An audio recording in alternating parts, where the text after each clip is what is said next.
Okay, welcome back to you guys. We're going to explore this next topic, which is learning breathing mindfulness meditation, because as you guys saw from the Eightfold Path, this is an important aspect of your practice. There's multiple things you need to learn about this meditation so you can learn how it fits into your overall practice. Because right now, up to this point, you've actually practiced it 3 times if you've been learning in the class throughout the yesterday and today, but now that you've had a chance to practice it 3 times, I'm going to explain to you the ins and outs of meditation, and then we'll actually do a session together as well. So just like always, you guys are welcome to ask questions as we go. So first, let's just kind of cover some meditation basics, because that's going to help you to understand what it is that I'm talking about when I'm talking about meditation. Because of impermanence, different people think about meditation in different ways, but this is how I think about meditation. This is the definition that I share, is that meditation is a technique to actively train the mind during dedicated, independent, purposeful training sessions to eliminate unwholesome qualities of the mind and or cultivate wholesome qualities of the mind in the positions of seated, lying, standing, or walking, right? So this is a dedicated, active, purposeful training session. Sometimes nowadays people say, hey, I'm going to the gym and I'm going to meditate, or I'm going for a drive to meditate, or I'm going to go walk the dog and meditate.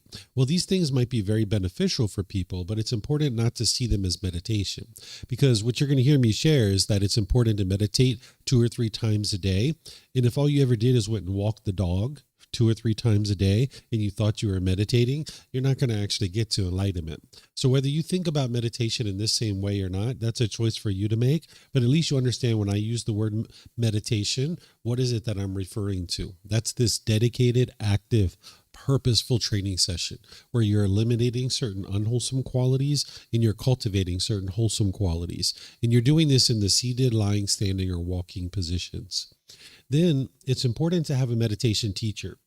There's only one type of person in the world that wouldn't be able to need a teacher in order to get to enlightenment, and that would be an actual Buddha. So everybody's going to need teachers and guides to be able to help them along the path to enlightenment. And a meditation teacher is very important for you. There's been plenty of people over the years that didn't realize that they needed a teacher, and they actually ran into all kinds of difficulties and struggles. So I'm going to share with you guys just one of those stories so that you understand, and then you'll know that you need a teacher. This story is one that I don't suspect you will ever encounter this, but at least you'll understand the background of why it's so important to have a teacher. So there was an individual several years ago. He was a doctor, or he is a doctor in his home country, and he was trying to get to enlightenment by himself, not realizing that he needed a teacher. And he was reading books, he was watching videos, he was doing all these different things. And this was an intelligent person, right? He's a doctor in his home country. And after about 2 years of doing this, he got to a point where his mind was actually having suicidal thoughts. He was sleeping 23 hours a day. His relationships were falling apart. He was having obsessive thoughts where he just kept thinking about the same things over and over and over again.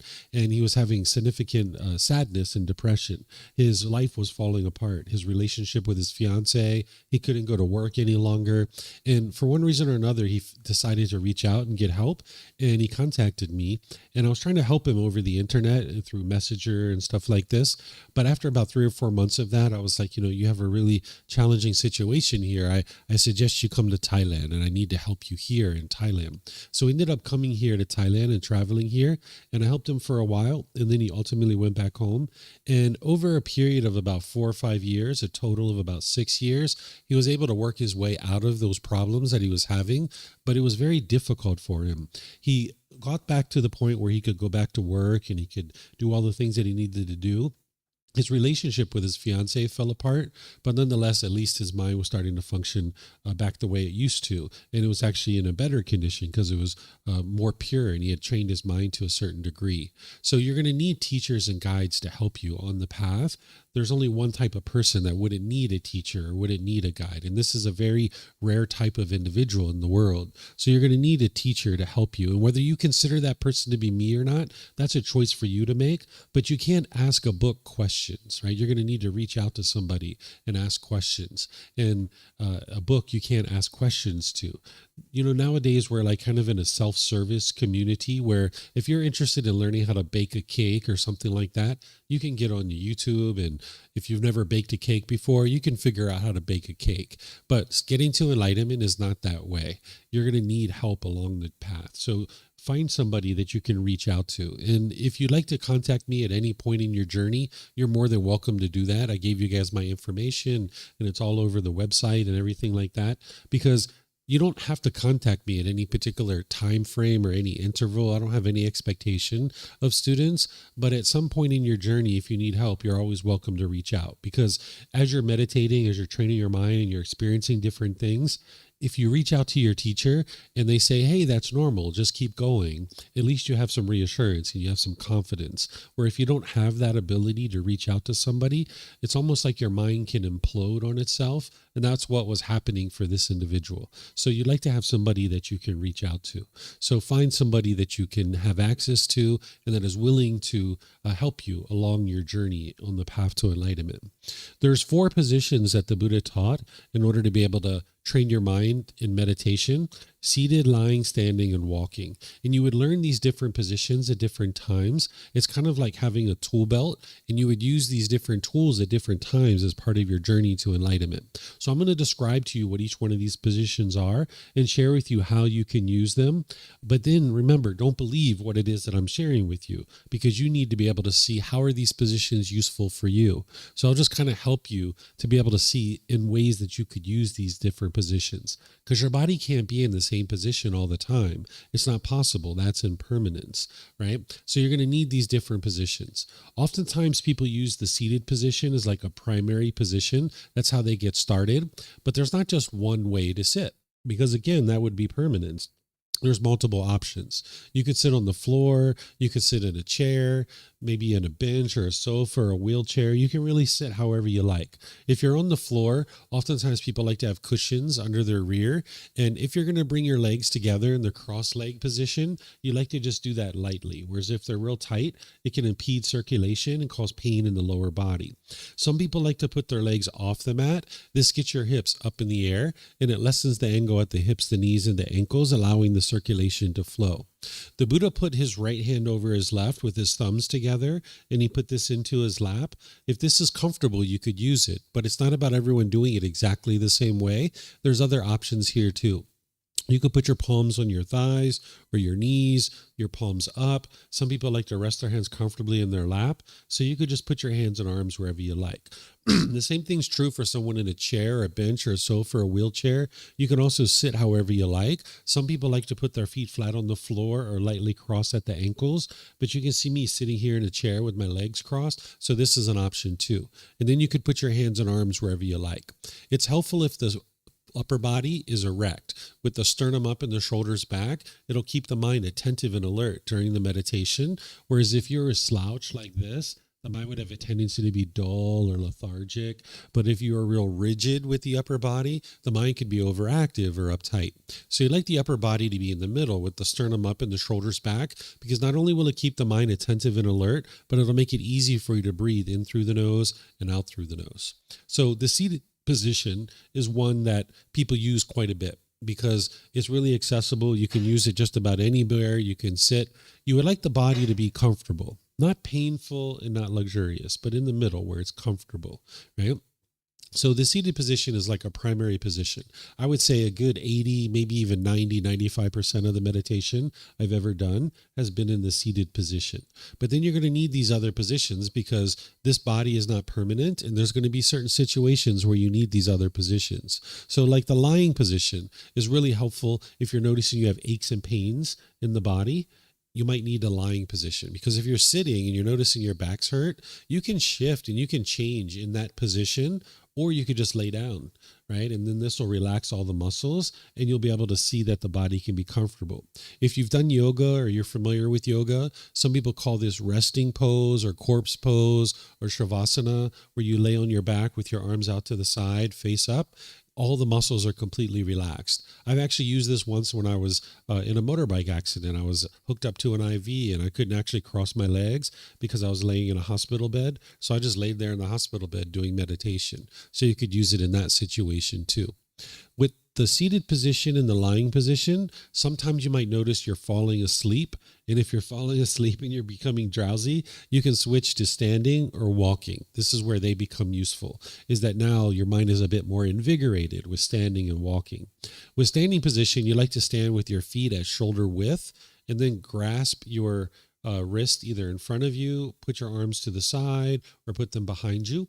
So you could use it to invigorate the mind, but I've also used it like at a bus stop. One time, or actually multiple times, I was standing at a bus stop and I knew the bus wasn't coming for like 5, 10, 15 minutes and there was nowhere to sit. So I would just stand there with my eyes closed and meditate. This wasn't one of my primary meditations, but I was kind of like a little touch-up meditation. So you could use it in that situation. Or like sometimes I was in this line waiting at a government office, and maybe this line only moved every 10 or 20 minutes, and I would just stand there and do a little bit of meditation, like a little touch-up. So you could use it for that too. The walking position, again, is really helpful if you're noticing that your mind needs to be more invigorated, like you're sleepy and you're drowsy and you're tired. But it's also helpful if you have an overactive mind. If you're noticing like the last thing you're interested in doing is being still and sitting somewhere, you can kind of do this walking meditation, which I'm going to teach you tomorrow afternoon. It helps to keep the mind awake, yes, but it also can help get the energy out if you have too much energy in your mind. So these are the 4 positions of meditation, and you can use these in your own way and kind of see which works best for you. I just described how I use some of these positions, but you can use them and see what positions work best for you in any given situation. So do you guys have any questions on the meditation basics? Anything here? No questions? Okay. So now, starting and conducting a meditation session, what I share with people is the mind is the boss and the body is the employee. What I mean by that is everything that you experience goes through the mind. The boss is just, the body is just following along, following the boss, right? So if your mind is all polluted and it's congested as you're experiencing things, then it's going to have difficulties in your day-to-day life. One of the ways you can think about it is like a computer. The CPU is the central processing unit of the computer. If the CPU is doing well, the whole computer is doing well. If not, the monitor, the mouse, the keyboard, nothing's going to be working properly if the CPU is not working. So it's the same thing with the body in this being who you are, that the mind is the CPU. And the body is just following along. So in order to get to the boss and train the boss, you've got to go through the body. You've got to go through the employee in order to get to the boss, right? So if the employees are painful, they're not going to take you to go see the boss. But if they're luxurious, they're not going to take you to go see the boss there either. So you'd like to have the body be comfortable. So that way you can go and actually train the boss. So if any point that you notice the body is painful, just switch positions. Some places you go, they will tell you that, oh, if your hip hurts, just breathe through the pain.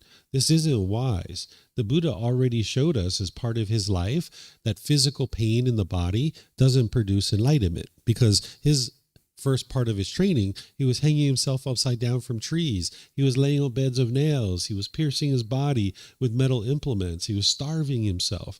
He was trying to cause physical pain to the body. And the thought was that if you could overcome that pain with your mind, you would get to enlightenment. And he realized that that's not true. It doesn't work. So nowadays, there's people that still think that way.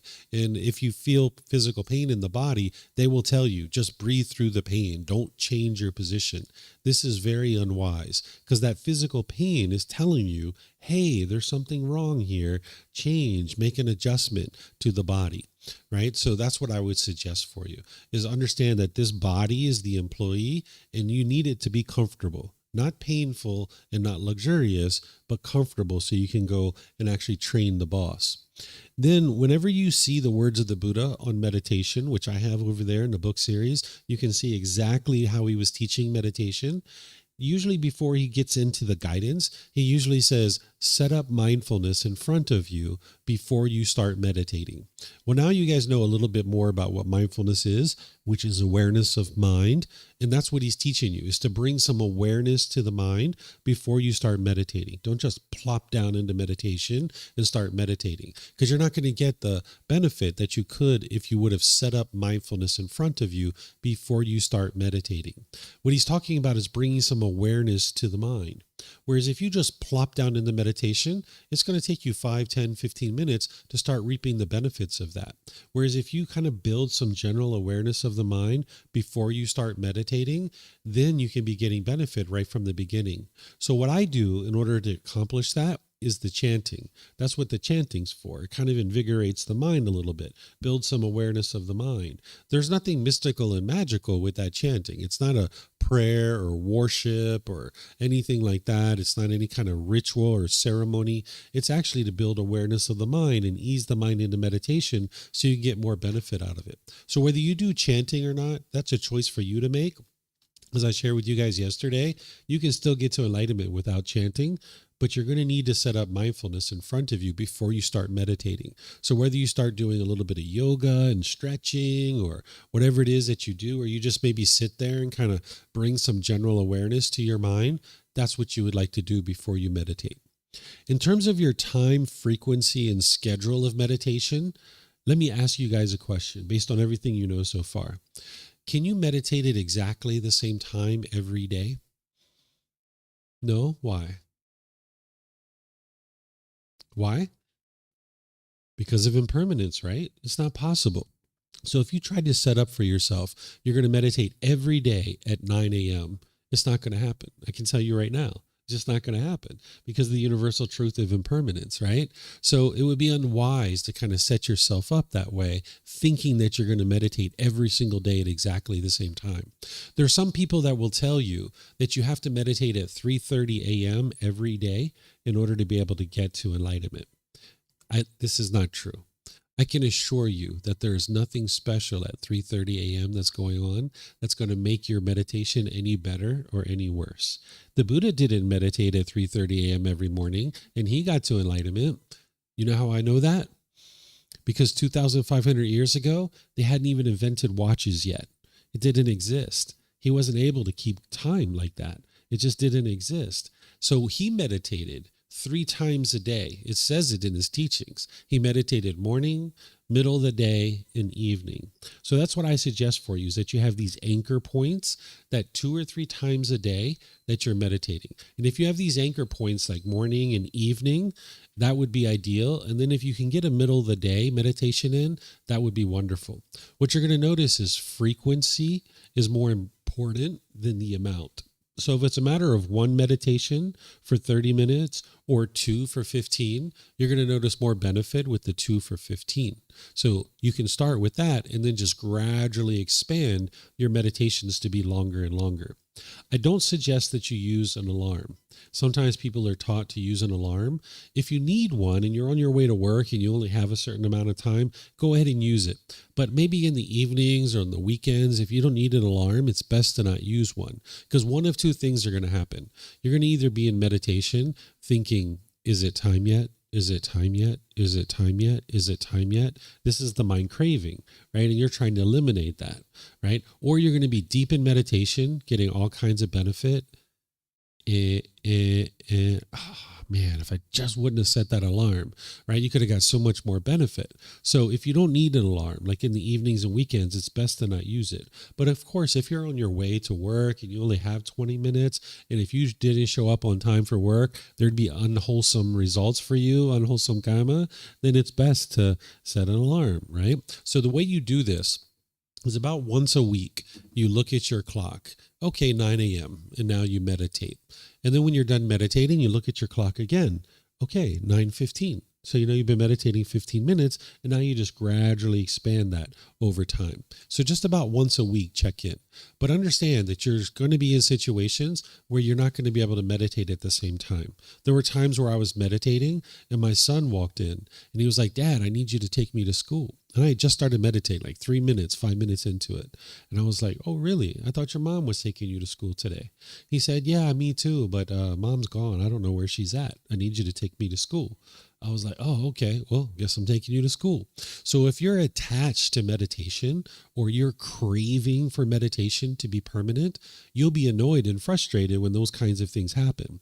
But if you're not attached to meditation, you can easily let go and just move on, go take your kid to school. And then when you come back home, then you can meditate. Right? No big deal. So you need to get to the point where you're not even attached to meditation, meaning craving for it to be permanent. So your schedule is going to fluctuate over time. If you meditate the times that I'm sharing with you, like 2 or 3 sessions per day for 30 minutes, if you do the math, let's just take 2 sessions a day. Let's just do the math. If you did that for a month, that would be 60 meditations in a month, right? Well, you're probably not going to get 60 meditations a month, even right off the bat, or even later. You're probably not going to get 60 meditations. But if you get 52, 53, 54, 55, you're making your way to enlightenment. So you don't have to put this pressure on yourself that you have to do it and forcing yourself. But instead, just gradually build up your practice over time. It can take 6 months, a year, even 2 years to build up your meditation practice to 2 or 3 sessions for 30 minutes. That's the ideal sweet spot that you'll see the most improvements. So just gradually build up your meditation. If you notice sleepiness during meditation, this is normal, especially early on when you first start meditating, because even if you're sleeping 8 hours a day now, or maybe longer, you might not be getting very good quality sleep.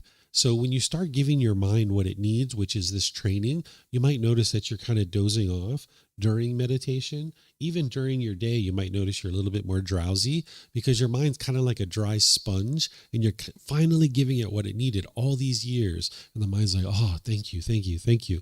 Now I can rest." Right? So if you notice sleepiness during meditation, you have 2 options. One is you could switch positions, right? Switch to a standing or a walking position. Or the second thing you could do, just get some sleep, right? Because your mind needs sleep. Just get some sleep, right? There were times where I started meditating and maybe 3 minutes in, I felt drowsy and I just lay down and went to sleep. And then I woke up and then I meditated when I woke up. No big deal, right? You don't have to force yourself to meditate. So just get some sleep and then wake up and meditate later. You might notice physical sensations during your meditation. What I mean by this is like itching and scratching, right?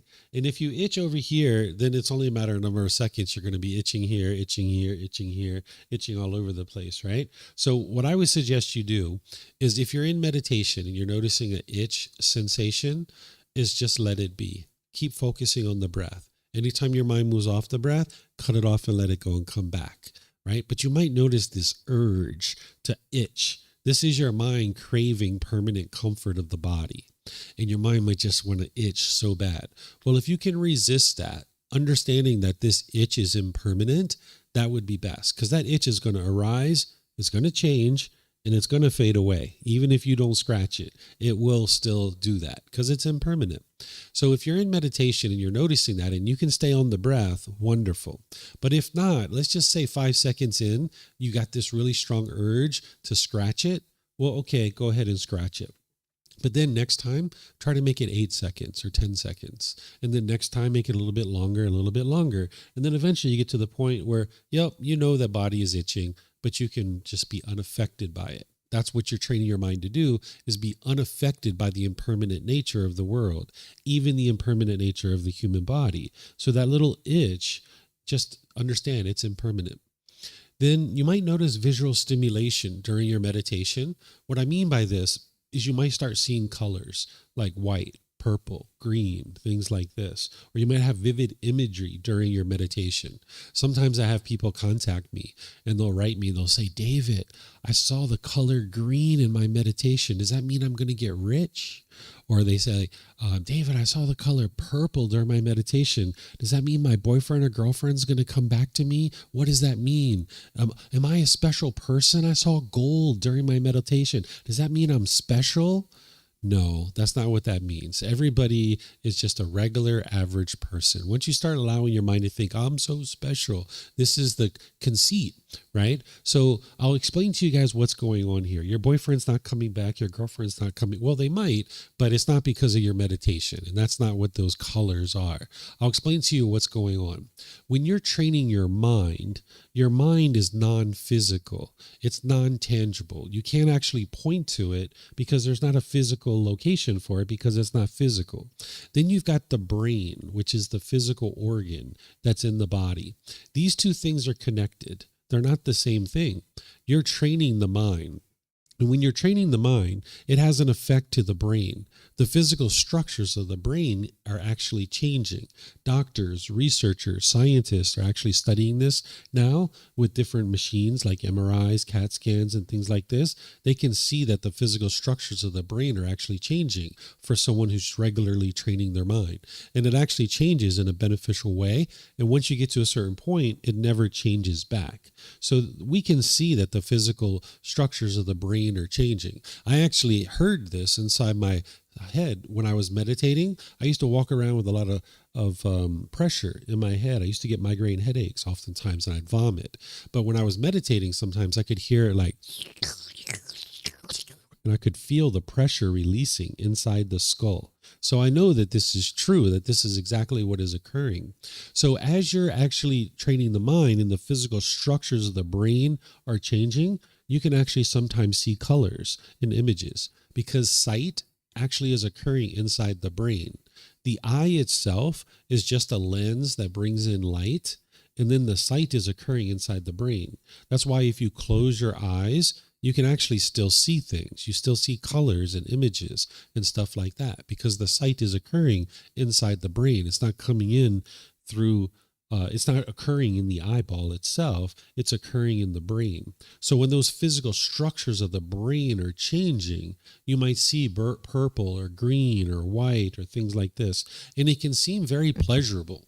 Sometimes people have had that experience for several weeks or months, and then it goes away and they're really sad and frustrated, right? Because they had conditioned pleasant feelings. As long as they were getting those colors, they were so excited and so happy. But then when it was gone, they were sad or frustrated. So when you're experiencing these things, understand that it's impermanent and you're not interested in allowing the mind to get conditioned pleasant feelings. Because if you allow the mind to get conditioned pleasant feelings, when these colors and images are happening, that means when they stop happening, you're not going to have those pleasant feelings anymore. You're going to be sad or frustrated. So this is all the physical structures of the brain changing. And once those structures have changed, then you won't see that kind of stuff happening anymore because all of it has occurred and it's done and over with. So you might go through a period of time where you're seeing those things happening and those things occurring. Then sometimes people are taught to meditate with external stimulus. What I mean by this is like you might have been taught to meditate with music or with beads or a candle or incense or things like this. If you've been taught to meditate that way, okay, that's where you're at now, no worries. But you would like to get to the point where you don't need those things, that you can strip down your meditation practice where there's only 3 things that you actually need during your meditation. It's just the body, the mind, and the breath. Those are the only 3 things you need. And you'll have these 3 things with you all the way through the rest of your life, is the body, the mind, and the breath. That's all you need, right? Whereas if you have these other things that you need in order to meditate, that means like when you're at that nice park and you're walking around the park and the sunshine is glistening off the lake and the birds are chirping and it's just a perfect weather day and you're like, wow, I'd like to sit down and meditate. Oh, I don't have my favorite candle with me. I can't meditate. Or maybe you're out in the remote jungles of Chiang Mai, 3 days away from civilization, and you like to meditate in the jungle. it's like, oh, my phone app won't work out here. I can't meditate, right? So if your mind is attached to any of these kinds of things, that means you can't meditate anywhere, anytime. You'd like to build up your practice where you strip it down, where it's just the body, the mind, and the breath. If you're meditating this way now that you have music or candles and all these things, you can slowly move away from that. Whenever you're making changes to your practice, whether it's meditation or any other part of your life, you would like to do it gradually. Whereas if you try to go cold turkey, your mind will tend to revolt on you. Because remember, it doesn't like impermanence. It doesn't like change. When you start changing, the mind's like, no, I don't like this. So let's just say you're meditating with music right now. Well, what I would suggest you do is you do one session with it, one session without it, one session with it, one session without it. Do that for like a week or so. Then do one session with it, 2 or 3 without. One session with it, 2 or 3 without. Do that like a week or two. And then do it longer and longer and longer until eventually it's one session with it, maybe 5, 6, 7, 8 without it. And eventually you'll be like, I don't even need this music anymore. So you can do this with things that you're getting out of your life. Like say I was smoking cigarettes. I wouldn't just go cold turkey on that. If I was smoking 20 cigarettes a day, I would go down to 18 for like a week. And then I would go down to 15 for like a week or two. Then I'd go down to 12 for a week or two and just gradually move it away like this, because then the body and the mind can adjust. In these little bits of impermanence, the mind almost doesn't even recognize that you're doing it, right? It's like you're kind of tricking the mind a little bit. And this is the same thing with something wholesome. Like say you were interested in becoming vegan or eating vegetarian and plant-based food. Rather than try to go cold turkey, you can just do it gradually, because you're going to need new suppliers, new restaurants, new recipes. You can't just snap your fingers and instantly do that. You're going to need to gradually move towards this wholesome thing. And these are actually more sustainable changes, where if you try to do it abruptly, your mind usually doesn't like it. And even though you might have stopped smoking, within a few weeks, you're right back to it, right? So you like to just gradually ease it away. And this is going to be more helpful for you. Any questions on this? Anything you guys would like to ask? No questions? Okay. So now I'm going to share with you guys the 4 meditations that the Buddha taught. Because right now there's tons of meditations in the world, but not all of them were taught by the Buddha. And some of those meditations, if you actually did them, they would take you in the opposite direction of enlightenment. These are the only 4 that the Buddha ever taught. And these are the only 4 that you'll ever need. There's 2 primary ones, but then there's 2 others that are more specialized. So here he's introducing his meditations. So prior to this, he was talking to his students and he was teaching them about some other things that they needed to do in order to be able to get to enlightenment. And then he says, having based himself on these 5 things, the monk should develop further another 4 things. 1, the perception of unattractiveness of the body should be developed to abandon lust. This is a meditation to eliminate sexual cravings. If you have really high sexual cravings and you're either trying to reduce it or eliminate it, there's a meditation for you that can help you to do that. Loving kindness meditation should be developed to abandon ill will. So this loving kindness is actually the antidote to anger, hatred, ill will, and all the lesser versions like frustration, agitation, annoyance, even the slightest dislike towards another person. Right now, if there's people you like and people you dislike, that dislike is coming from your own mind because you're having a craving for everybody to be this way. And if they're this way, you like them. But if they don't do things this way, you dislike them. That's coming from your own mind. It's craving, desire, attachment, craving permanence and wanting everyone to be a certain way. So you can actually eliminate that, where you can have love and kindness for all beings. This meditation will also eliminate your negative self-talk. If you have like diminishing, degrading inner dialogue where you're degrading yourself, this meditation will help you with that too.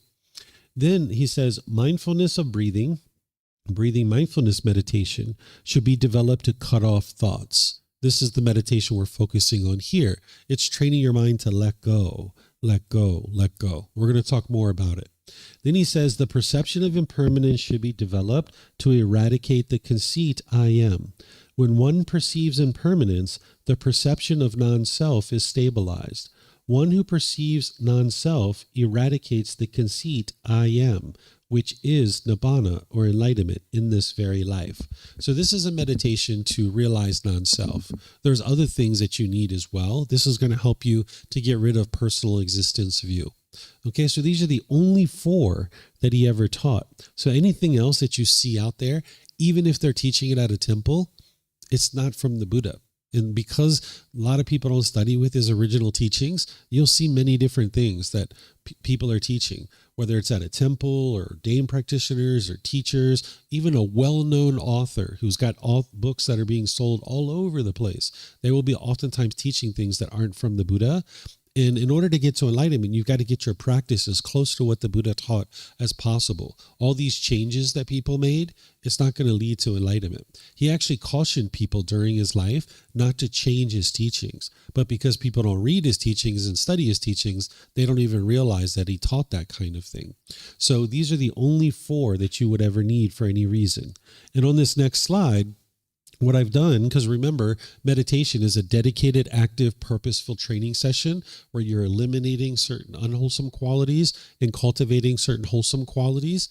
I've put here the unwholesome qualities that you're eliminating and the wholesome qualities that you're cultivating for each one of these meditations. We're focused on this one here, breathing mindfulness meditation. You're eliminating the unwholesome qualities of craving, desire, attachment, the mind holding on and craving permanence. And you're cultivating the wholesome qualities of mindfulness or awareness of mind, also training the mind to have singleness of mind or concentration. So you're cultivating the wholesome qualities of mindfulness and concentration. So that's what we're focused on. You can learn these others in other courses and retreats that I share, but we're just going to focus on this first one because that's what you need as a foundation. So here's some words from the Buddha on meditation. He says, a pot without a stand is easy to tip over. A pot without a stand is easy to tip over. What he's saying here is the pot is your mind. The stand is your meditation practice. A mind without a meditation practice is easy to become discontent. Right? So depending on how much you meditate right now, it might be like a dowel rod, just a stick, and your pot is sitting there teeter-tottering. And it only takes something very minor for you to blow up into anger and frustration, right? That's because you don't have a real solid stand for your pot, right? But as you're meditating and you're training your mind, that stand is becoming wider and wider and wider and wider, so it becomes harder and harder to tip over the pot. Here's some words where he's talking about the purpose of meditation. He says, monks, there is one thing that when developed and cultivated leads exclusively to liberation, to freedom from strong feelings, to elimination, to peace, to direct knowledge or experience, to enlightenment, to nibbana. What is that one thing? Mindfulness of breathing, breathing mindfulness meditation. This is that one thing that, when developed and cultivated, leads exclusively to liberation, to freedom from strong feelings, to elimination, to peace, to direct knowledge, experience, to enlightenment, to nibbana. So here he's saying there's one purpose for this breathing mindfulness meditation. It's to get you to enlightenment. That's the purpose of it. He's not saying you only need one thing to get to enlightenment. Otherwise, we wouldn't have 45 books that are this thick. He would have just taught meditation and that's it. It's kind of like saying your car, it leads to one thing, which is transportation. But you need more than just transportation to sustain your life. You need other things as well, right? So here he's saying this meditation has one purpose, that is to get you to the freedom of strong feelings, to elimination, to peace, to enlightenment. That's what he's describing here. So the way that you do this meditation is you focus on the breath, either the sound of the breath coming in, that sound, or the sensation of air moving over your skin into your nose. That's like a post or a pillar. And now your mind's going to try to pull in all these different directions, and you're yanking it back. You're cutting it off and yanking it back. It's kind of like if you had a post or a pillar and there were 6 animals that were tied to it with a rope, and as they pull, they get yanked back, right? Because they're wild animals. They're trying to pull and pull and pull, and every time they pull, they keep getting yanked back. Well, eventually, after they do that enough, those wild animals are going to just sit right down next to that post or that pillar because they realize they can't pull. So as your mind is pulling and pulling and pulling, you're just yanking it back and yanking it back and yanking it back, yanking it back. And eventually, over a long-term, consistent period of time, your mind will be peaceful and joyful. It'll just sit down and be calm right there by that post or pillar. So the goal of this meditation isn't to eliminate your thoughts. Sometimes people think that's the case because when your mind's focused on the breath, we teach you to cut it off and let it go. The goal isn't to eliminate your thoughts. You're going to have thoughts during meditation. Even when you're enlightened, you're still going to have thoughts. The difference is in the unenlightened state, you're going to have a bombardment of thoughts. It's going to be like thought, thought, thought, thought, thought, thought, thought, thought, thought, thought, thought. Or you're going to have a thought, you're going to indulge in it, you're going to play with it, you're going to look at it, you're going to follow it. And then like 2 minutes down the road, you're like, oh yeah, that's right, I'm meditating. Let me bring my mind back, right? So that's what the unenlightened mind does. In the enlightened mental state, you'll have a thought, you'll notice it, you'll cut it off and let it go, and your mind will be right back to the breath. And there'll be this quietness and stillness between your thoughts. And then you'll have another thought, and you'll cut it off, let it go, and come right back. And now it'll be some quietness and stillness between your thoughts, right? So you're always going to have thoughts. You actually need your thoughts, right? If you didn't have thoughts, then you're basically dead at that point. That's when you're going to stop having thoughts, is when you're dead. So in meditation, you're cutting off everything and anything that's coming up, no matter what kind of thought it is, because you're exercising the mind. You're taking your mind to the gym and you're training your mind. But in your day-to-day life, you're only cutting off your unwholesome thoughts, right? So in your day-to-day life, if you're thinking about calling your mom to invite her out to dinner and you'd like to check in on her and see how she's doing, you don't have to cut that off. You're not causing any harm there. That's generosity, right? But if you're thinking about punching your boss in the face, cut that off, right? It's going to produce unwholesome results for you. It's wrong action, right? So you're training your mind in one way, but you're practicing in a slightly different way. It's kind of like a professional athlete. If I was a pole vaulter and I had that as my sport, when I go into the gym, I'm probably going to be doing weight training. I'm going to do cardiovascular training, and I'm going to be doing some agility training, right? And this is going to help me in my sport. But my sport looks completely different than what I'm doing in the gym, right? So it's the same thing here. You're taking your mind to the gym and you're exercising it. You're training your mind to let go, let go, let go. So anything and everything that comes up during your meditation, let it go. And now in your day-to-day life, only cut off the unwholesome thoughts that are coming up. You're walking down the street and you start judging people and start looking down on them. Cut that off and let it go, right? You're noticing hatred and anger coming up in your mind. Cut that off and let it go, right? You're noticing your mind's pulling towards some cigarettes or some other unwholesome thing, and your mind's really pulling towards that thing. You can restrain it. It's almost like riding a horse. Have you guys ever ridden a horse before? Anybody? Nobody? You've ridden a horse?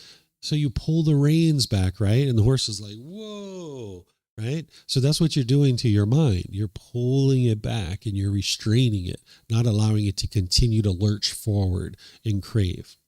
Okay, so the purpose here is to notice your thoughts sooner and sooner and cut them off and let them go easier and easier. And that's training your mind to let go. Because remember, right view, what's causing the mind to be discontent? You guys remember? What's the cause of discontentedness? Cravings, right? The mind pulling towards things. So you need to yank it back and not allow it to do that, right? You need to train it to let go. So that's what this meditation is doing. And then you have those wholesome qualities that in your day-to-day life, whenever you see with your mindfulness that your mind's longing, yearning, you apply right effort and cut it off. But you wouldn't be able to do that if you didn't train your mind with meditation. So the meditation is building like an internal mechanism in your mind to be able to cut off and let go, cut off and let go, cut off and let go. You're building awareness of mind and concentration as wholesome qualities, but you're also building that internal mechanism in your mind to cut off and let go, cut off and let go. Because your mind doesn't know how to do that in the unenlightened state. It doesn't know how to let go. It just keeps holding on, holding on, and holding on. Okay, so any questions here on any of this? Yeah, you have a mic over there? There you go. So, I understand the fact of letting go the thoughts that are coming to us. But when we are talking about cravings or desires and we are meditating, I guess there is a previous step before letting go of identifying that thought, or like giving it a label, because otherwise how are you going to know that it's a craving or a desire, or what type of desire it is, because then you won't be able to work on.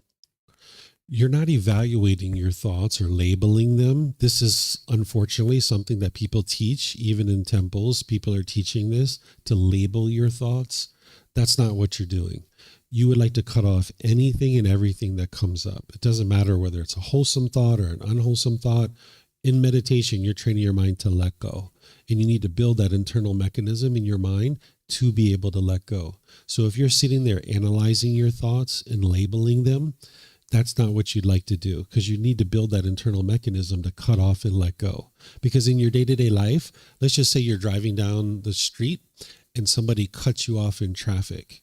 You're not going to be able to sit there and analyze your thoughts. Like, is this a good thought or is this a bad thought, or what should I do here? No, like there's frustration coming up and you're noticing it as a bodily sensation. You just cut it off and let it go. So that's what you're doing in meditation, is cutting off and letting go anything and everything, so you can build this internal mechanism in the mind, so that in your day-to-day life, you can now use that to your advantage. And now anything that comes up that's unwholesome in your day-to-day life, you just cut it off and let it go.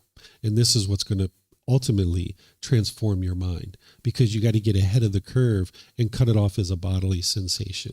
So sometimes people not only teach you to do labeling and noting, they teach you to count. Sometimes people teach you to count in meditation. Here in Thailand, the Thai people, they teach you to say pu to, pu to. And this is just occupying your mind.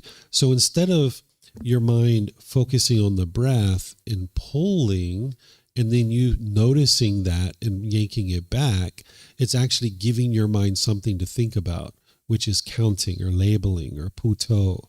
And your mind never gets a chance to pull.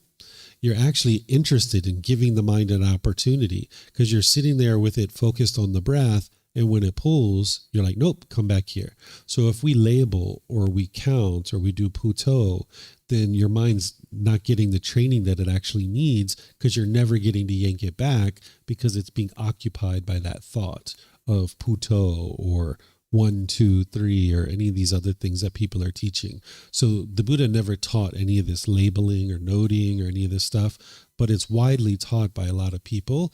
But when you see his original instructions on how to meditate, what I'm describing to you here is what you'd like to do. And this is what will actually work for you. Mm-hmm. Yeah, sure. Ask them all. So during these 3 times that we've been meditating, I think the first time I told you that I was keeping counting and then inhaling and exhaling. I've tried to take that off. And then you mentioned at some time that when you started meditating, I guess like for each person it's different. You reached just 1 minute or something like that. Mm-hmm. I think I don't even reach 5 seconds without just think. So even if I focus on the breathing, on the sensation here, I can feel, like there's very like slightly or very thin thoughts behind. There is the counting there, or I don't know. I don't know if I'm explaining myself, but I guess that's part of this, right? Yeah, the thoughts aren't a problem. Okay. You having thoughts during meditation, that's not a problem. You're going to have thoughts during meditation. Because remember, the goal isn't to eliminate your thoughts. The goal is to notice it sooner and sooner and let it go easier and easier. So all you're doing is like, if you're doing curls with a weight, you're building up this muscle and making it stronger and stronger, right? The goal isn't to throw the weight somewhere. The goal is just to build up this muscle. So it's the same thing with the meditation. The goal isn't to eliminate your thoughts. The goal is to be able to cut it off and let it go. Cut it off and let it go. You notice it, and now you cut it off and let it go. You notice it, you cut it off and let it go. You notice it, you cut it off and let it go. So now in your day-to-day life, you'll have mindfulness and you'll notice when your mind's pulling, oh my gosh, look at those shoes. I really want those shoes. This isn't true, but I have 30 pairs of shoes at home. I don't need another pair of shoes. And you cut it off and let it go. Because you see your mind longing, yearning. And now you cut it off and let it go. Right? So that's what you're doing in the meditation is you're building these wholesome qualities so that you can practice mindfulness or awareness of mind and be able to let go in a situation where you see your mind's longing, yearning. So in your day-to-day life, you will look at your thoughts, not in meditation, but in your day-to-day life, you'll look at your thoughts and you'll be like, yeah, that's not wise. Let me let that go. That's a craving. Let me let that go. Or you'll say, I'd like to call my mom. Yeah, let me give her a call.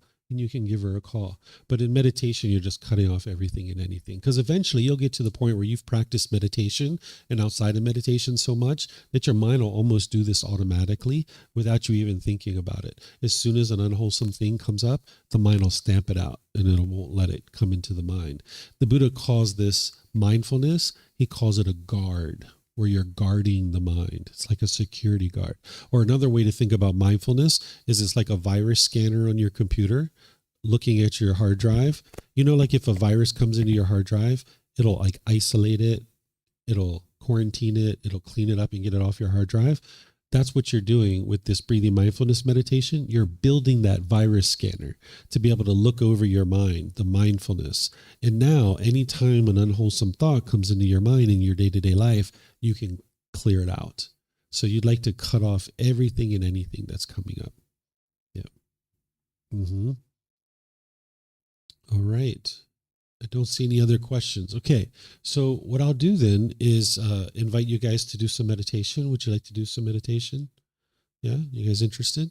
Okay, so do you guys, anybody need a little bathroom break like we did yesterday? Yeah, okay. Why don't we take like a little 3-5 minute bathroom break and then we'll come back and meditate. Okay.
Here you're just looking to establish the breath, a nice, natural, steady, consistent breath,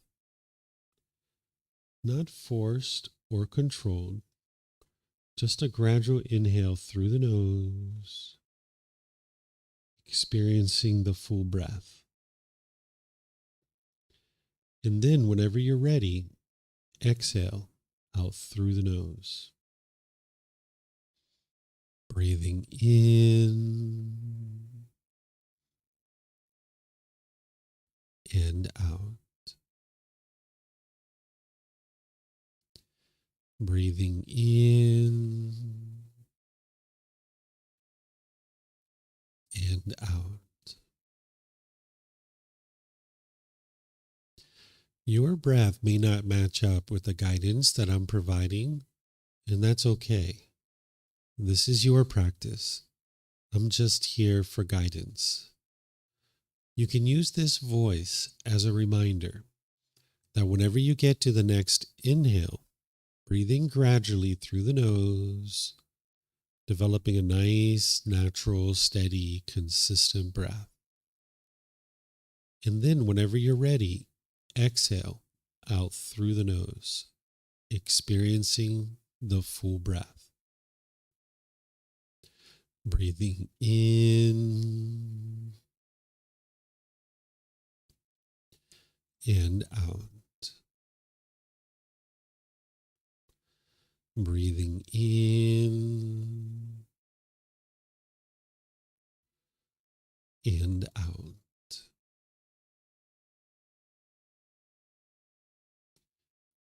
With the breath well established, start fixating the mind on the breath, either the sound of the breath coming into the nose or the sensation of air moving over the skin into the nose. The breath is the present moment. Fixate the mind on the breath, the present moment. Breathing in and out. Breathing in and out.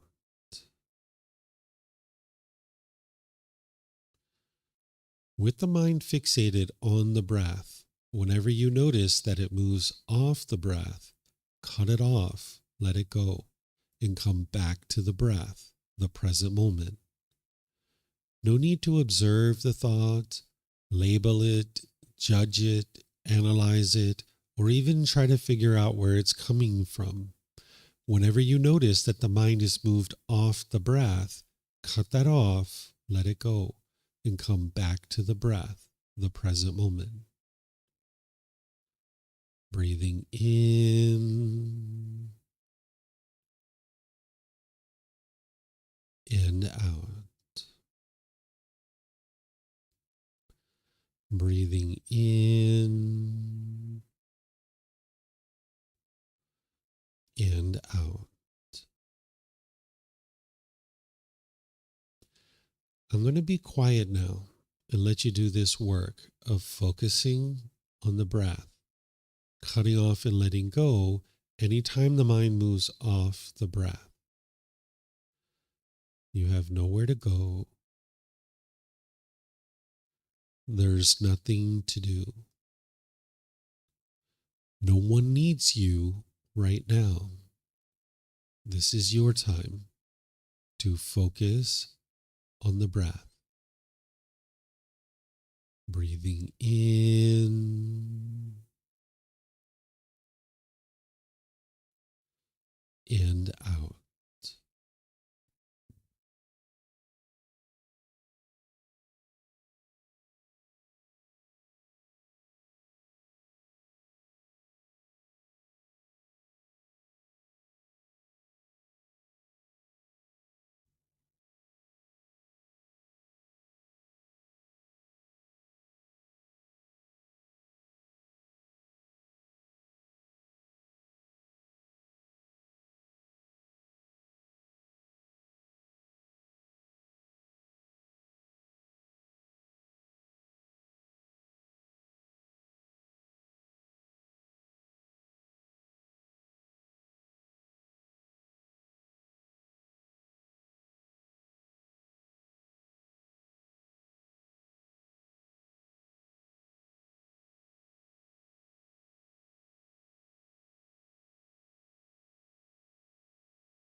สัมมาสัมพุทโธมะเกวะพุทธังมะเกวันหังอภิวาเตมิ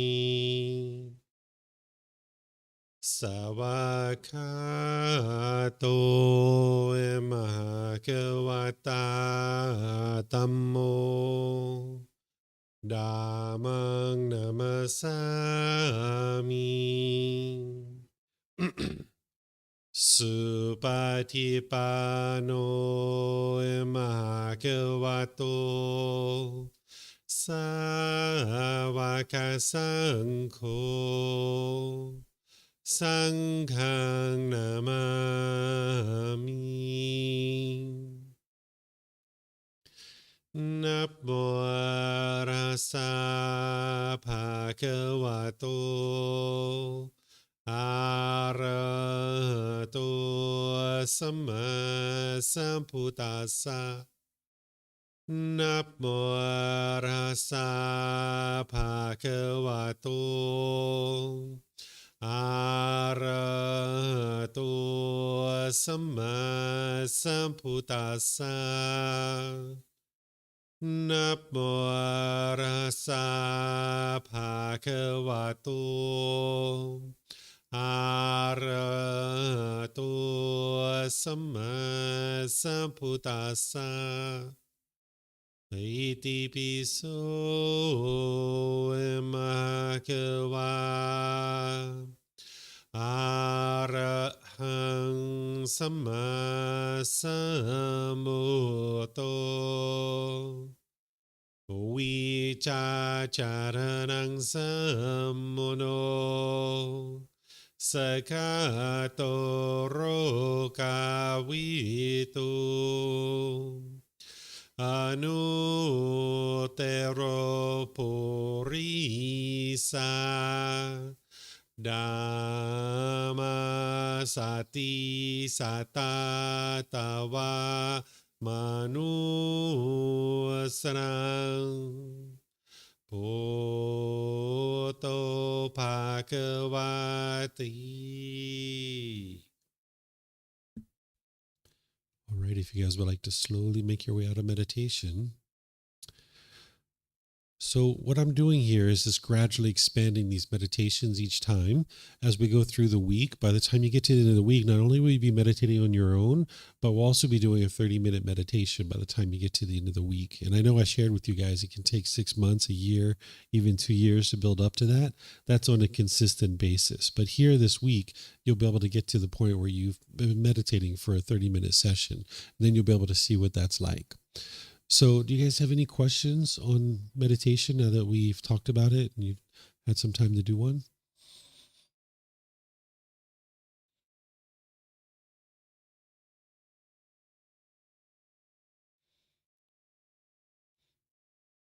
So when meditating, you mentioned to put attention on the sound of the breathing and the air like on the skin, right? Mhm. Coming in and out.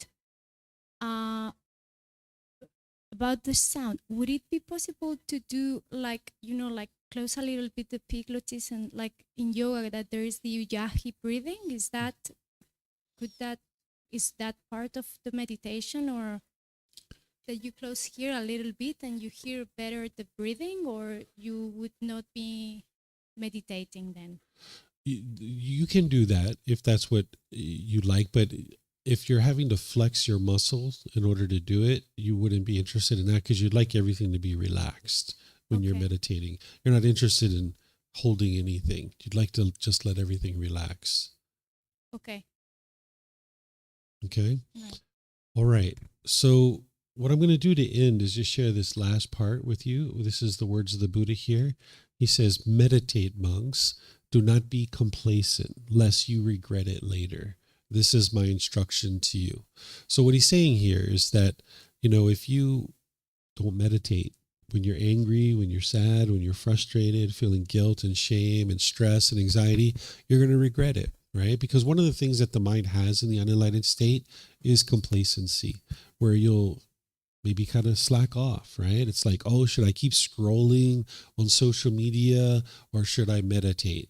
Oftentimes the mind, when you're first getting started, it'll turn to the scrolling, right? Or some other thing that you're doing. But it's just like taking a shower. When we were growing up as kids, our parents had to constantly tell us to take a shower, right? Because we were too busy playing. We were like, we don't have time for that stuff. We're playing, right? Our parents were like, take a shower, take a bath. No, mom, no, dad, I don't want to do that, right? Well, your parents aren't around anymore to tell you to do those kinds of things. You're going to need to have that dedication and determination yourself. You're going to need to arise the effort and energy to start meditating. Eventually, you're going to see enough benefits with the meditation. You're going to get just to the point like you did with a shower. Like right now, you probably can't imagine going more than a day or so without a shower, right? It's the same thing with meditation. Once you start seeing the benefits in it, you can't imagine going more than a day without a meditation, that you would like to be meditating every single day, because this is going to help you to cultivate the qualities that you need to get to this peace and joy more and more. So just like you need to clean the body, and that's important for you, and you would feel uncomfortable if you don't clean the body, the mind is the same way. There's this other part to this being who you are. It's not just a body. There's the mind too. And if you don't clean it, you're going to feel very uncomfortable throughout your day. So that's what you would like to be able to do. What I share here, in addition to what the Buddha is saying, is never give up. Don't ever give up on your meditation practice. Giving up on a meditation practice is basically like resigning yourself that you're just going to be mad for the rest of your life. You're going to be frustrated and angry the rest of your life. It's like relegating yourself to guilt and shame and stress and anxiety for the rest of your life. And you're not interested in that. So don't ever, ever, ever give up. There was a period of time where I stopped meditating for like 3 years. I might say this was probably one of the worst 3 years of my entire life, but eventually I got back into it. I started meditating again. So as I mentioned, if you're meditating twice a day, which is what you need to gradually build up to 2 or 3 times per day for 30 minutes, you'll be meditating about 60 times a month. But if you're doing 52, 53, 54, you're still making your way to meditation or to enlightenment. Your enlightenment isn't going to be determined based on whether you miss meditation today or not. That's not what's going to determine whether you get to enlightenment. What's going to determine whether you get to enlightenment or not is if you miss meditation today, what do you do next? Do you allow that to be 1 day, 1 week, 1 month, 1 year you're not meditating? Yeah, you're not going to get to enlightenment. But if you're like, I missed meditation, let me get right back into that. Now you're making your way to enlightenment. So it's all about what are you going to do next, right? So you're going to miss meditation from time to time. Your meditation practice is impermanent, just like everything else. But if you can get 52, 53, 54, 55, you'll get to enlightenment. So set your goal at 2 or 3 per day for 30 minutes. And just know that, you'll maybe end up around 60, a little bit short, maybe a little bit more in some cases, and you're making your way to enlightenment. Okay, so don't ever, ever, ever give up, because you're just going to relegate yourself to these discontent feelings for the rest of your life. So tomorrow, we're going to start out with chanting and meditation, and then I'm going to share the 3 poisons of craving, anger, and ignorance. Today, you guys got a little window into the mind of the craving, desire, attachment, where we talked about the 4 noble truths. But now tomorrow, we're going to broaden it, and then we're going to deepen it so you can see more of what's going on in the mind. It's not just craving that is the issue. Then I'm going to take a break, and then we're going to have the 5 precepts. These are 5 impactful decisions that you can make either wisely or unwisely, and it's going to produce either wholesome or unwholesome results for you. If you've ever heard the Buddha taught no killing, no stealing, no sexual misconduct, no lying, no intoxicants, the Buddha actually didn't teach this. He doesn't teach like that. That sounds like black and white. It sounds like rules and commandments. I'm going to show you his original words of what he was talking about, and then I'm going to show you how to relate it to day-to-day decisions that you're making. Like cannabis is one of those things we're going to talk about tomorrow. Then after our lunch break, we're going to come back and I'm going to teach you walking meditation. This is really good with the overactive mind, or if you're having difficulties falling asleep during your meditation, you can actually use walking meditation instead. So enjoy your evening, whatever you choose to do. Have a lovely rest of your day, and we'll see you next time. Okay? Take care.